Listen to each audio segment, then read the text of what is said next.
Hi there, Stacy Dye here. Welcome to this week's video where I'm going to be talking about the Heilkunst Constitution Pulsatilla. Now, Pulsatilla is a remedy I use a lot in my practice. Small children can go into a pulsatilla state quite a bit, and so when a child gets sick or they're teething, they can often need pulsatilla. And you know they need pulsatilla when they tend to get clingy and needy, wanting to be on you all the time, and weepy. So that's a sure sign that a child needs a pulsatilla remedy. And I also use it a lot to help balance women's hormones. So that's a big one that I use with women as well. And it's also a constitutional remedy. So it's a personality. It's a way of being in a state of health for some people.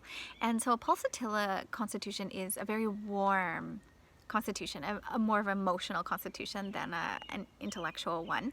And so they can tend to be more outgoing, except, they can be shy initially. So let's take a child, pulsatilla for example. They're the ones who are going to find starting school somewhat traumatic because they would be happy to stay home and have that connection. Human connection is really important to them. And so a pulsatilla child would struggle with starting school or even having a new sibling come into the family because they love attention being lavished upon them, and they're very sweet and agreeable and usually get attention lavished upon them for their whole lives. And so they're the children you'll see that are kind of clinging to their parents, weepy usually, and or hiding behind them. But once they get to know people, then they're more outgoing and they're very warm and inviting. So a phosphorus constitution, which I talked about a couple weeks ago, is also outgoing. It's on the extrovert scale of constitutions, but they have more of a cold quality to them, whereas a pulsatilla has more of a warmth about them, and they're very warm physically as well. So they're one of they run hot. They're more of a hot constitution. And a keynote of pulsatilla actually is they love to sleep on their back, and they'll often lie on their back with their arm up over their head. That's one of the keynotes of pulsatilla.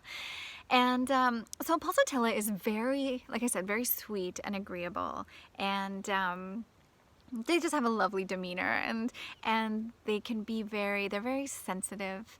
They can be very changeable with their moods. So, one minute they can be laughing and having a great time, and the next minute they're weeping. And so they can switch on a dime their emotions. And they're indecisive. So they can really struggle with making decisions. And so like a menu, for example, if they're at a restaurant, a menu would be really tough for them to make a decision. And oftentimes they'll second guess their decision. So they'll order something and then they'll change their order. So they'll often, if they're making a big life decision, they'll ask everybody's input. They'll get a lot of people's input. But then they'll usually actually end up going with their own initial choice. But because they struggle with that indecisiveness, they will like to get input on their decisions. And when ordering from a menu, they would be the type that would probably enjoy someone ordering for them so that they don't have to make that decision.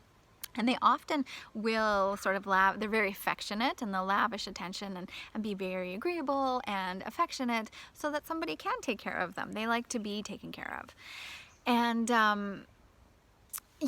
and so a great example of a pulsatilla constitution would be in Pride and Prejudice.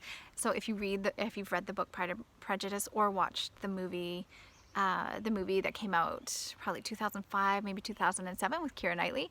Keira Knightley would actually be a phosphorus constitution. So Elizabeth Bennet would be an example of a phosphorus constitution, and her sister Jane would be an example of a pulsatilla constitution. So if you wanted to sort of get a feel for that would be either a great book to read or a great movie to watch to get a feel for those two constitutions.